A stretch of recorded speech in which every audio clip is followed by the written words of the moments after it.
All right, so we're diving deep today into China's EV market, and I gotta say, the sheer size of it is mind-blowing. Oh, absolutely. It's just massive. Yeah, I mean, we're looking at reports that say almost 14 million EVs were sold globally last year. And get this, China was responsible for about 60% of those. Yeah, that's like what, over 8 million vehicles? 8.1 million to be exact. And projections show that China alone could hit 9.1 million EV sales this year. Wow. That's like 45% of their entire car market, potentially. That's huge. So today we're going to break down what's driving this massive growth and maybe even more interesting, the crazy competition happening over there.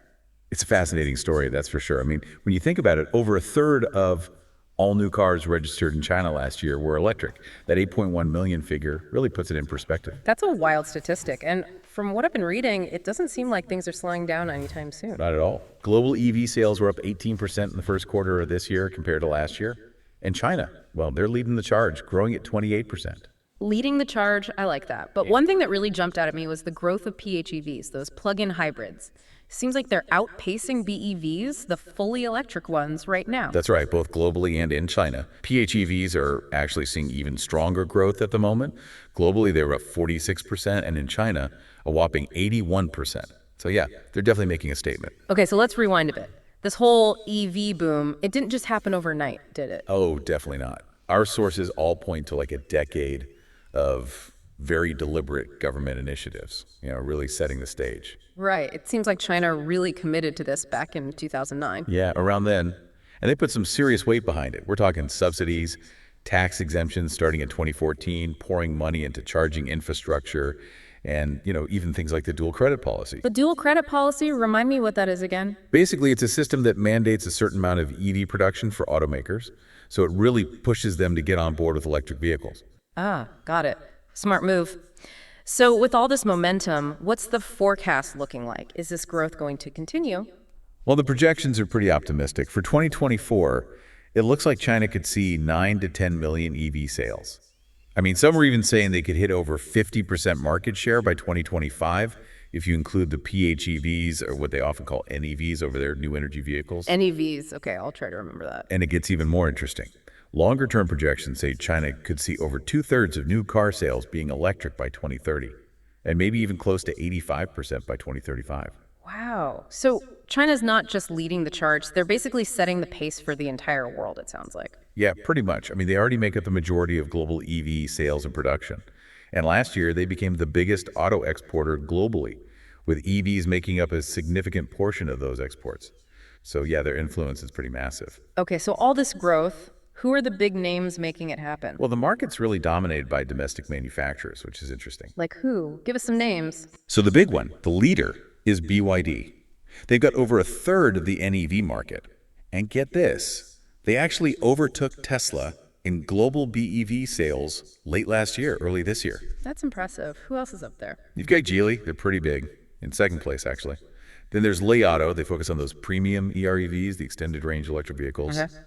Then you have NIO, they're all about premium BEVs and that battery swapping technology they're known for.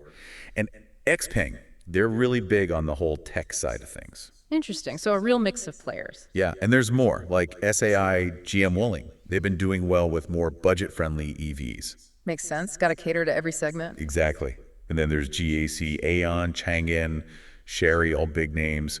And even some newer companies like Xiaomi are starting to make some noise. Xiaomi, the phone company. Yep, that's the one. They're branching out. That's fascinating. So what about the international brands, the big guys? How are they faring in this Chinese EV market? Well, they're definitely there, but facing some fierce competition, you could say. I can imagine. Tesla's still a big player. They're currently in third place. But their market share, it's being challenged. Let's just put it that way. By these Chinese companies. Pretty much, yeah. Volkswagen is actually investing heavily in China, trying to catch up. They got to do something, it sounds like. And then you have, like, BMW and Mercedes-Benz. They're competing in the premium segment. Yeah. But it's tough for them. Domestic brands are becoming super popular with Chinese consumers. They're really gaining ground. So even the luxury brands are feeling the heat.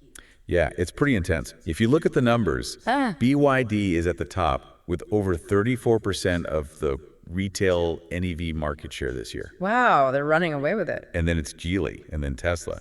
But what's really interesting is you've got all these other brands below them fighting for every little bit of market share. It's a real battleground. Sounds cutthroat. What are they doing to get ahead, to stand out? It's a mix of things, really. You've got pricing, technology, the types of cars they offer, and, even just building up strong brands. Okay, break that down for me. Well, pricing is a big one. Price wars are pretty common. Tesla often starts them.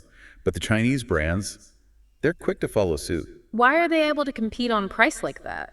They have some advantages, for sure. China's manufacturing capabilities are top-notch, and some of these companies are vertically integrated. Like BYD, they actually produce their own batteries. That gives them a cost advantage. And of course, they've had that government support over the years, which has helped them build up their industries. Makes sense. So what about technology? What are they doing on that front? Oh, that's another huge area of competition. Battery technology is key. You've got EATL, BYD with their Blade battery. They're all pushing boundaries. I've heard about that Blade battery. It's supposed to be pretty revolutionary, right? Yeah, it's a big deal. And then there's NIO with their battery swapping tech, fast charging. Everyone's working on solid state batteries. It's a race. But it's not just batteries, right? Right.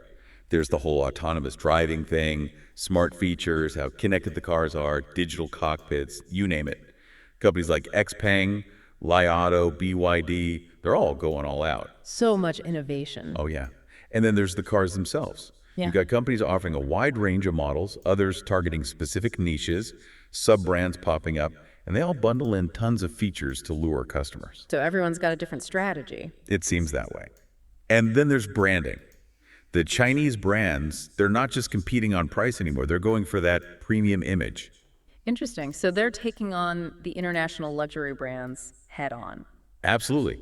And they're actually having some success. They're expanding globally, trying out new direct-to-consumer models, building communities around their brands. It's pretty impressive. Okay, so we talked about how the government played a big role early on. But what about now? Has their approach changed? Yeah, it has evolved. Early on, it was all about those subsidies, tax breaks, and mandates to really kickstart the market.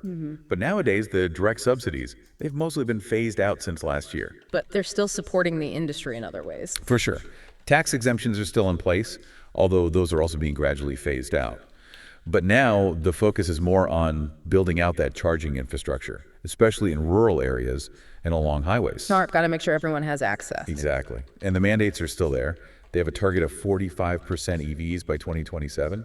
And they're really backing Chinese companies as they try to expand globally. So the government's still very much involved. Oh, yeah, very much so. I mean, their early efforts were key in creating this massive market and making China a leader in the EV industry. Okay, so let's shift gears and talk about the nuts and bolts, the supply chain, and the charging infrastructure.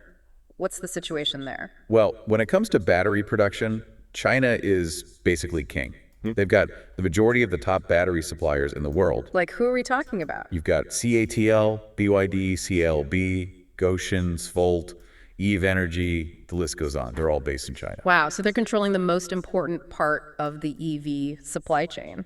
Pretty much, yeah. And even though the raw materials are extracted all over the world, China controls a big chunk of the processing of key minerals like lithium and cobalt. So they're not just making the batteries, they're controlling the materials that go into them. Exactly.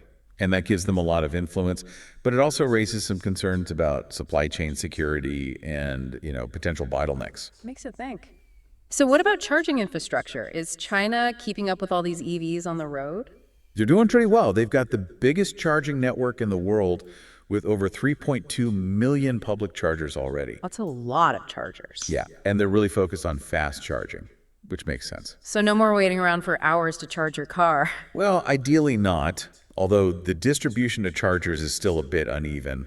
Most are concentrated in the eastern and more urban areas. Yeah, that makes sense. And there are some issues with utilization rates and different charging standards.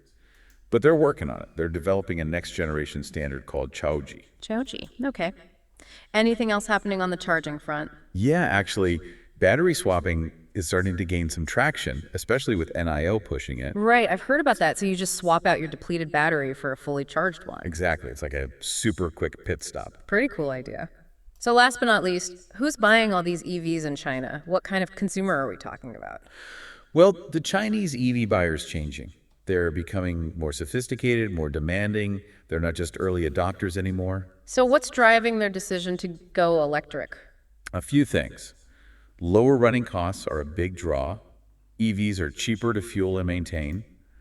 And the price gap with gasoline cars is shrinking all the time, That makes sense. People are always looking to save money. of course.